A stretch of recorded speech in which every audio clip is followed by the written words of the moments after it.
Thomas Soto. On retrouve Antonin André pour l'édito politique d'Europe 1. Bonjour Antonin. Bonjour Thomas. La politique ce matin, c'est évidemment la victoire de Benoît Hamon à la primaire de la gauche. Le plus dur commence pour lui.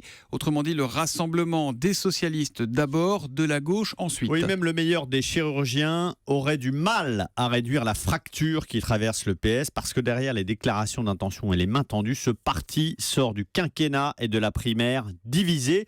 Sur le travail, sur la sécurité, sur la laïcité, sur l'écologie, vous voyez qu'on n'est pas dans l'accessoire. La très brève poignée de main entre Benoît Hamon et Manuel Valls en est d'ailleurs le signe. Il y en a eu deux en fait, une à l'aller, puis un peu plus chaleureuse au retour. Mais enfin, voilà. on sentait bien que c'était une main pour se dire au revoir plus que pour se retrouver. Et d'ailleurs, la synthèse hollandaise, ultime version du PS d'Épinay, a vécu. Alors ça ne veut pas dire que le PS va exploser demain. Il peut tenir le temps de la campagne dans une sorte de cohabitation, mais Benoît Hamon aura ses frondeurs, lui qui l'était il n'y a pas si longtemps. Certains partiront chez Emmanuel Macron parce qu'ils sont plus proches de lui idéologiquement, parce qu'il peut les faire gagner. Les autres resteront en retrait, à l'image de Manuel Valls.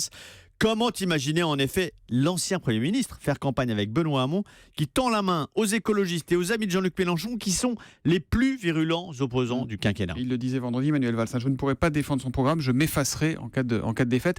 Le rassemblement du PS compliqué, Antonin, qu'en est-il du rassemblement avec Jean-Luc Mélenchon et avec l'écologiste Yannick Jadot? Alors, eux aussi ont été pris par surprise parce qu'ils n'attendaient pas Benoît Hamon. Jean-Luc Mélenchon le premier. Jean-Luc Mélenchon avait refusé de participer à la primaire parce que précisément il l'a qualifié de primaire de désignation de François Hollande ou de Manuel Valls, ingagnable pour un candidat de la gauche.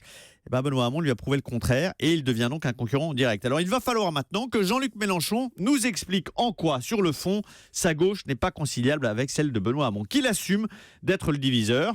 Quant à Yannick Jadot, c'est vrai qu'il se cabre pour l'instant, mais les soutiens de Cécile Duflot et Noël Mamère à Benoît Hamon ont ouvert la voie à ce que le candidat écologiste, peu connu, loin des 500 parrainages, finisse par renoncer. C'est donc une hypothèse sérieuse. Le paradoxe, vous le voyez Thomas, c'est que le rassemblement Hamon-Jadot-Mélenchon paraît sur le fond beaucoup plus cohérent aujourd'hui qu'un rassemblement Hamon-Valls. On voit que l'élection de Benoît Hamon a bouleversé complètement le jeu à gauche. L'édito politique signé Antonin André.